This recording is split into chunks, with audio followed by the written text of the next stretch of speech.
Hello guys, welcome back to yet another video of the scoop tubers. आज से हम एक रैपिड रिवीजन सीरीज चालू करने वाले हैं। इसमें हम सारे एनसीईआरटी चैप्टर का रिव्यू लेंगे, जिससे कि आपको नीट के एग्ज़ाम में आसानी हो। इसमें सारी के सारे एनसीईआरटी से चैप्टरों को रिवाइज करा जाएगा और एक क्विक रिवीजन होगा एंड मोमेंट के लिए। तो शुरू करते हैं। ये बायोलॉजी का chapter 1 of unit 1 class 11th the living world. पहला पैराग्राफ में बताया गया है कि हमारे आसपास कितनी डाइवर्स वैरायटीज़ होती हैं हैबिटेट रहने वाले ऑर्गेनिज्म की। जैसे कि कोई हॉट स्प्रिंग्स में रह रहा है, या फिर डेजर्ट्स में रह रहा है, कोल्ड एरियाज़ में रह रहा है, माउंटेन्स पर, या फिर ओशियंस में, या फिर लैंड पर रह रहा है। मतलब लिविंग ऑर्गेनिज्म मोस्टली हर जगह मिल ही जाती है ना। और हमें पता तो है ही कि लिविंग कहीं भी मिल जाता है, पर ऐसी कौन सी करेक्टरिस्टिक्स हैं जो किसी चीज़ को लिविंग बनाती हैं। तो समझते हैं व्हाट इज़ लिविंग। लिविंग कोई चीज़ को क्लासीफाई करने के लिए हमारे कुछ कैरेक्टरिस्टिक्स हैं, जैसे कि growth, reproduction, ability to sense, metabolism, self replicate, consciousness, ये सब। पहला है ऑल ऑर्गेनिज्म ग्रो। जितने भी लिविंग ऑर्गेनिज्म हैं वो ग्रोथ दिखाते हैं। Growth in terms of increase in mass और इंक्रीज इन नंबर। ये एक लिविंग ऑर्गेनिज्म का कैरेक्टरिस्टिक्स। अब आप सोच रहे हो जैसे मिट्टी है, कुछ दिन तक छोटी सी मिट्टी का डेला है, वो कुछ दिन बाद बड़ा हो जाता है, उसमें मिट्टी का एक्यूमुलेशन होता रहता है, तो क्या वो भी लिविंग है? नहीं। इंट्रिंसिक ग्रोथ जो होती है, जो ग्रोथ अंदर से हो रही होती है, वो लिविंग ऑर्गेनिज्म का पार्ट होती है, ना कि वो जो कि एक्सटेंसिक हो रही होती है, बाहर से हो रही होती है, वो नहीं होती है। जैसे कि हमारे प्लांट्स के अंदर है, बढ़ते ही रहते हैं, बढ़ते ही रहते हैं, हमेशा बढ़ते ही रहते हैं। तुम उसे काट भी दो उसकी एक टहनी को तो भी वो भी उग जाएगी, वो हमेशा बढ़ते ही रहते हैं।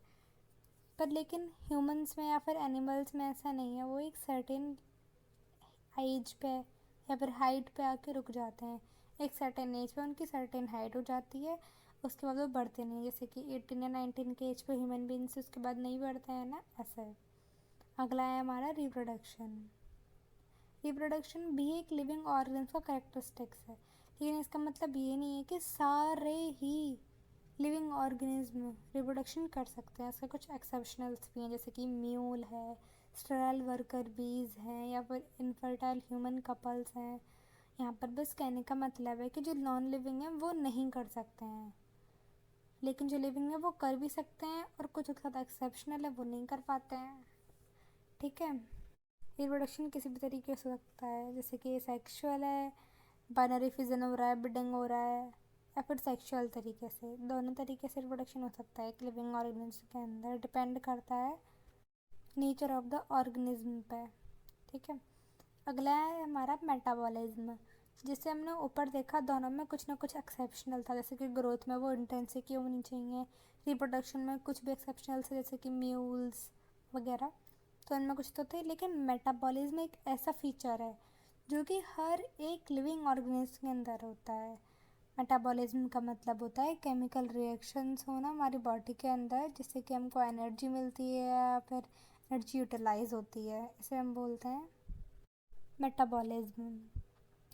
यहाँ पर एक समझने की बात है, ऐसा होता है कभी कभी हम जो हमारी मेटाबॉलिक रिएक्शंस हैं वो हम लैब में भी करवाते हैं, तो लैब की जो टेस्ट ट्यूब है वो तो लिविंग नहीं है, पर जो रिएक्शंस हो रही हैं वो लिविंग होती हैं। जैसे कि हमने देखा कभी हम इन विट्रो बेबी का फॉर्मेशन करवाते हैं ना, कुछ लोग जो इन विट्रो में करवाते हैं, लैब्स में करवाते हैं, तो जो टेस्ट ट्यूब है इसके अंदर वो हो रही है।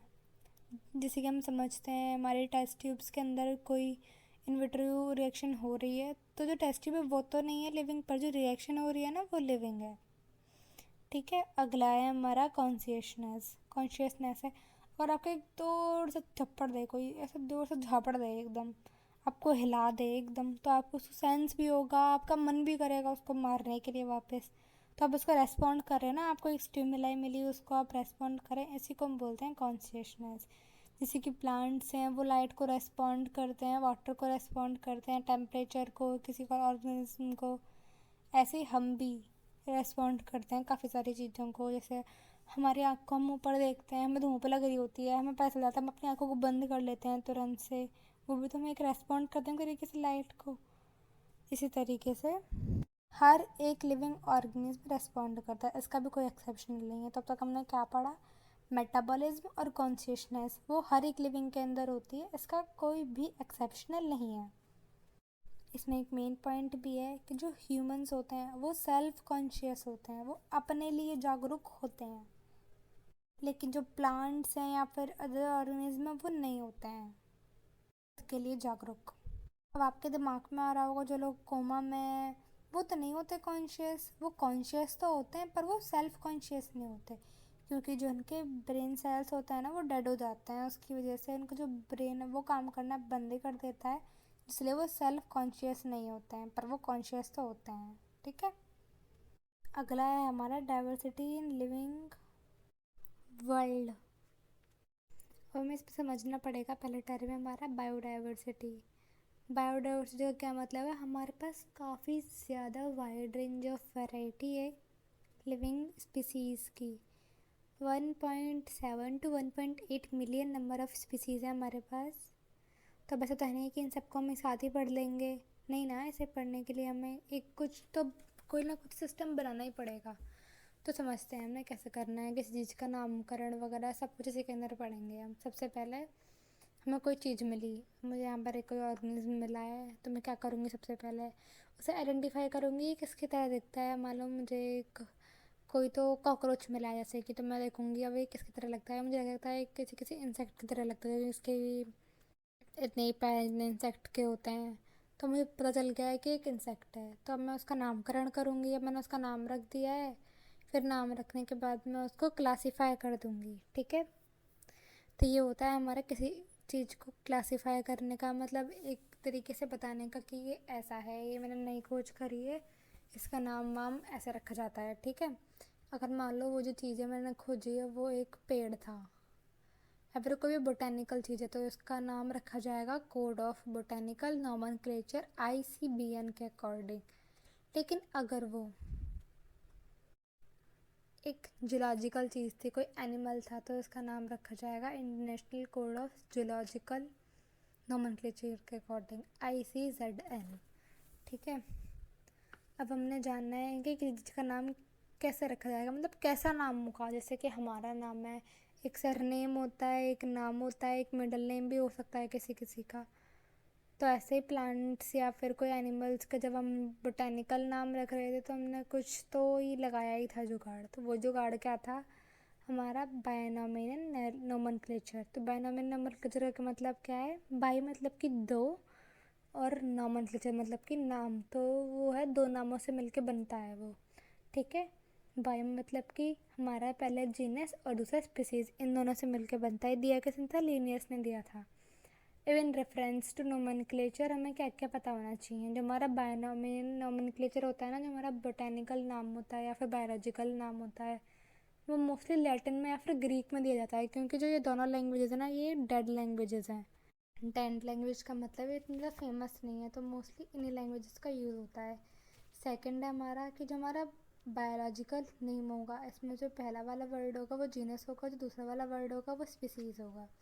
ठीक है, थर्ड पॉइंट है हमारा कि अगर हम उस बायोलॉजिकल नेम को अपने हाथ से लिखेंगे तो वो अंडरलाइंड होगा, या फिर हमसे प्रिंट करवाएंगे तो इटैलिक्स में होगा, मतलब कि तिरछा होगा थोड़ा सा। ठीक है, फोर्थ पॉइंट है हमारा जो जीनस है उसका जो फर्स्ट लेटर है वो कैपिटल होगा, लेकिन जो स्पीसीज है उसका फर्स्ट लेटर कैपिटल नहीं होगा। ये हमने पढ़ ही लिया था अभी टॉपिक आगे कि हमें सबसे पहले आइडेंटिफाई करना है, फिर उसका नाम रखना है, फिर उसको क्लासीफाई करना है। यही पता है यहाँ पर कैसे कैसे हम किसी को क्लासीफाई कर सकते हैं। टेक्सास में डिफरेंट डिफरेंट टेक्सास में, आगे हमारी जो इम्पोर्टेंट टर्म है वो है टैक्सोनॉमी।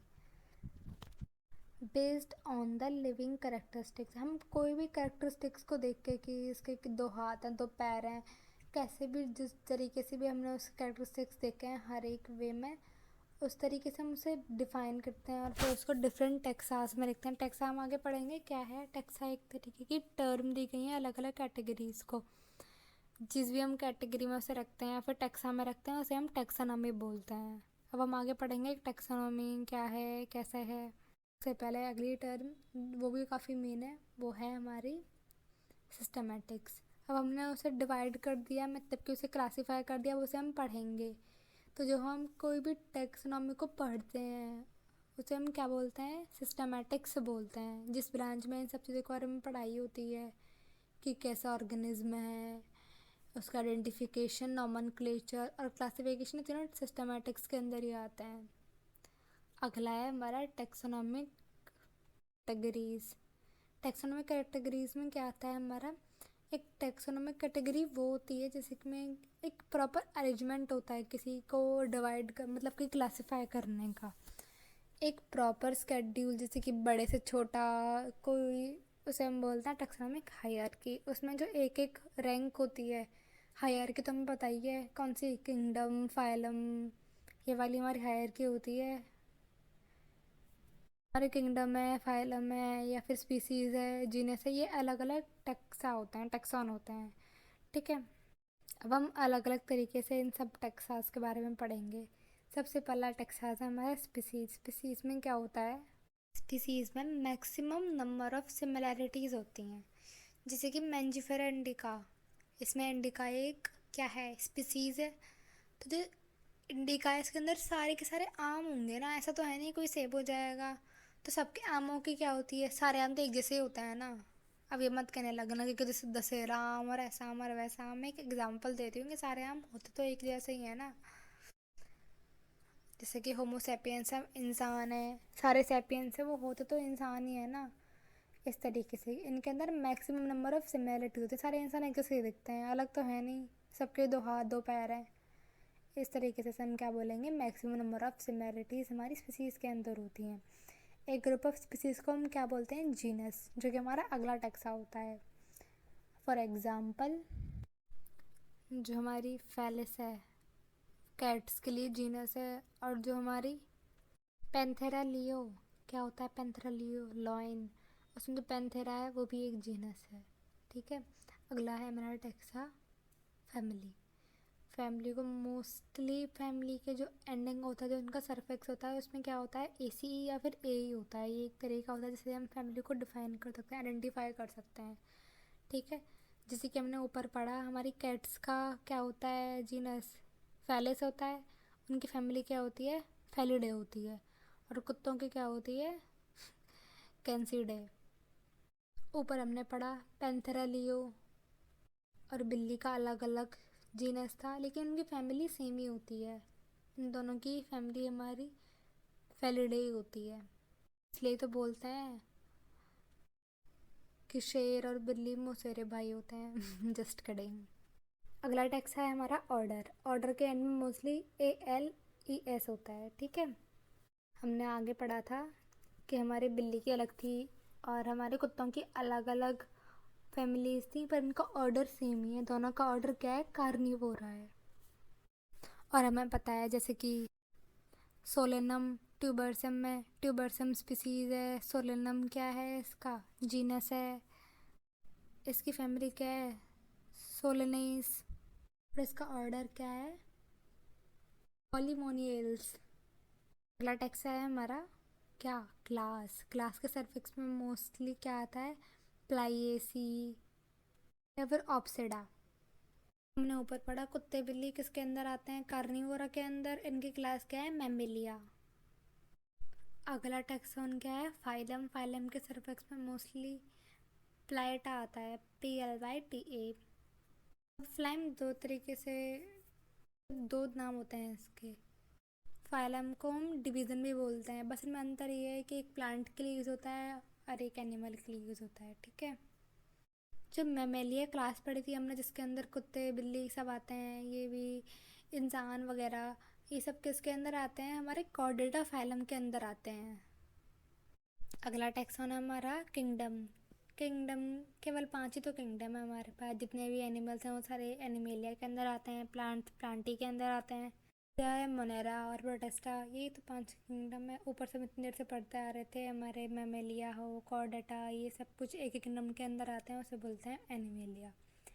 जो हमारे किंगडम होता है ना, उसमें मिनिमम सिमिलैरिटीज़ होती हैं, क्योंकि इसके अंदर सब आते हैं, कुत्ते बिल्ली इंसान सब कुछ तो आ गया सारे एनिमेलिया के अंदर। तो उसका मतलब क्या हुआ, मिनिमम सिमिलैरिटीज़ हैं सब में। लेकिन जो हमारी स्पीसीज़ है, मैंने आगे बताया था, उसमें मैक्सिमम सिमिलैरिटीज़ होती हैं।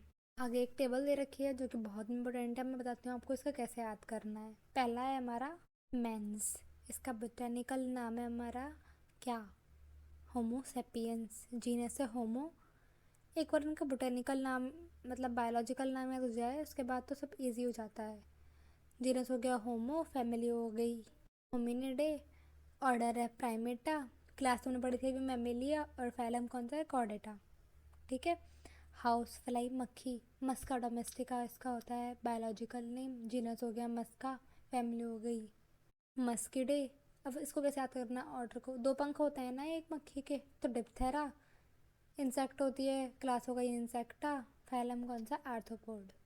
ठीक है। Mango, Mangifera indica, Mangifera genus हो गया, इसकी फैमिली है एनाकार्डिएसी, ऑर्डर है सेपेंडल्स, क्लास है हमारा डाइकॉट प्लांट होता है ना ये, डाइकोडिलॉन, और हमारा फाइलम क्या है एंजियोस्पर्म।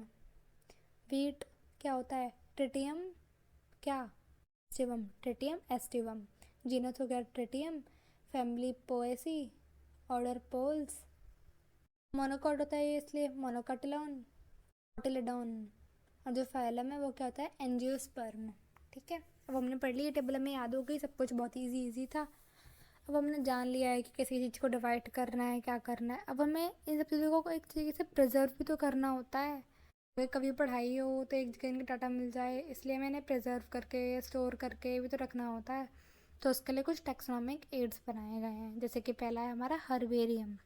हर्बेरियम क्या करता है, एक तरीके से प्लांट स्पेसिमेंट्स के लिए बनाया गया है। इसमें जो एक प्लांट है, जैसे मान लो एक लीफ ली मैंने, उससे पहले मैं ड्राई करूँगी फिर प्रेस करूँगी, जिसे हम कॉपी के अंदर बंद कर रख देते हैं ना, फिर उसको दोस्तों प्रिजर्व कर लूँगी, शीट्स पे लगा दूँगी, उसको बन जाएगी हमारी एक हर्बेरियम फाइल।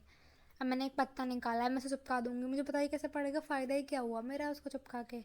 उसके साथ कुछ डिटेल्स भी लिखी जाती हैं जो कि इंक्लूड करती हैं डेट, किस दिन से लाया गया था इस पत्ते को, अगला कहाँ से लाया गया था, उसका इंग्लिश नाम, लोकल नाम, बोटैनिकल नाम, उसकी फैमिली किस फैमिली से है, वो करेक्टर नाम कौन से लेके आया है, ये सब कुछ एक हर्बेरियम फाइल के हर्बेरियम मतलब एक पेज पे लिखा जाता है, जहाँ पर वो प्लांट को हम चिपकाते हैं या फिर प्रिजर्व कर रखते हैं। ठीक है। अगला टैक्सोनॉमी क्या है बोटैनिकल गार्डन। इससे मोस्टली क्वेश्चन आते हैं, इसे ध्यान से पढ़ना है इसे। बोटैनिकल गार्डन लिविंग के लिए होते हैं, जैसे हमने देखा हर्बेरियम तो उसे बिल्कुल ड्राई करके उसका सारा कंटेंट सुखा के जब लगाते हैं, लेकिन जो हमारे बोटैनिकल गार्डन है इसके अंदर लिविंग प्लांट्स होते हैं। कुछ एग्जांपल्स हैं, जैसे कि royal botanical garden Q England में है, Indian botanical garden Howrah India में है, या फिर Indian botanical research institute Lucknow India में है। ठीक है। ये एग्जांपल्स हैं, हमको ये याद करने हैं। इसमें गार्डन होता है एक तरीके से, इसमें सारे के सारे प्लांट्स उगाए जाते हैं आइडेंटिफिकेशन पर्पसेस से, और एक हर एक प्लांट के ऊपर एक लेबल लगा दिया जाता है कि ये वाला प्लांट है, इसका ये बोटैनिकल नाम है। अगला है हमारा म्यूज़ियम। म्यूज़ियम में दोनों दोनों मिलते हैं, प्लांट भी मिलते हैं और एनिमल भी मिलते हैं, दोनों के स्पेसिमेंस पाए जाते हैं। इसमें पहले जो भी एनिमल है या प्लांट है उसे कलेक्ट करते हैं, मारते हैं, फिर उसकी पिनिंग करते हैं। अब पेनिंग तो छोटे छोटे जानवर के हो गए, मैं तो है नहीं, बड़े से डायनासोर को या फिर कोई बड़ा जानवर उसको भी पिनिंग कर लेंगे नहीं ना। लार्ज एनिमल्स के लिए क्या होता है, हम मोस्टली उनको स्टफ़ मतलब एक तरीके से स्टफ़ कर लेते हैं। मैंने कई बार देखा होगा एक जार सा होता है, उसके अंदर हमारे लैब्स में भी तो होता है, ये एक जार सा होता है, उसके अंदर कुछ लिक्विड भरा हुआ होता है, उसके अंदर कुछ एनिमल्स को प्रिजर्व करके रखते हैं। तो वो जो लिक्विड होता है वो क्या होता है, 40% उसमें फॉर्मेलिन होती है और 60% वाटर होता है, ये इसका कॉम्बिनेशन होता है। अगला टैक्सोनॉमिक एड है हमारा जियोलॉजिकल पार्क, जिसे हम इन कॉमन लैंग्वेज जू बोलते हैं। इसके अंदर लिविंग एनिमल्स होते हैं, जो ताकि हमें मोस्टली पता चलता है कि कोई चीज़, कोई जानवर है वो क्या खाता है, उसका बिहेवियर कैसा है, ये सब एक जू में पता लगाया जा सकता है। मोस्टली एक जू में कोशिश करी जाती है कि जिस एनिमल का जैसा हैबिटेट है उसको वैसा इन्वायरमेंट दिया जाए। जैसे मैंने देखा है कि जू में जो क्रोकोडाइल होता है उसको पानी में ही रखते हैं ना, उसके पास थोड़ी सी पानी के पास लैंड होती है, लेकिन उसके लिए पानी भी अवेलेबल कराया जाता है। ऐसे ही जो जू होता है उसमें एनिमल के हैबिटेट के अकॉर्डिंग ही से जगह अलॉट करी जाती है जहाँ पर वो रहता है। टैक्सोनॉमिक एड है एक की यूज़ करी जाती है प्लांट्स और एनिमल्स के अंदर क्या डिसमेरिटीज़ या फिर सिमिलैरिटीज़ को आइडेंटिफाई करने के लिए। मोस्टली जो की होती हैं वो कपलेट के फॉर्म में होती है, मतलब कि दो के फॉर्म में होते हैं, और जो स्टेटमेंट होता है एक की का उसे हम लीड बोलते हैं। कुछ और तरह के भी हमारे एड्स होते हैं, टैक्सोनॉमिक एड्स, जिसे हम क्या बोलते हैं, हमारे मोनोग्राम्स, कैटलॉग्स, फ्लोरा, मैनुअल्स। फ्लोरा का क्या मतलब होता है? Distribution of plants. प्लांट्स को हम बोलते हैं फ्लोरा। हमारे मैनुअल्स क्या होता है? उसका आइडेंटिफिकेशन के लिए जो हमें क्या चाहिए होती है, इन्फॉर्मेशन चाहिए होती है, उसे हम मैनुअल्स बोलते हैं। मोनोग्राम क्या होता है? किसी भी एक टेक्स्ट के बारे में हमें अगर कोई इन्फॉर्मेशन दी गई होती है, उसे हम मोनोग्राम बोलते हैं। Thanks, chapter is completed. Hope you like the video, then hit the like button, subscribe to our channel The Scoop Tuber.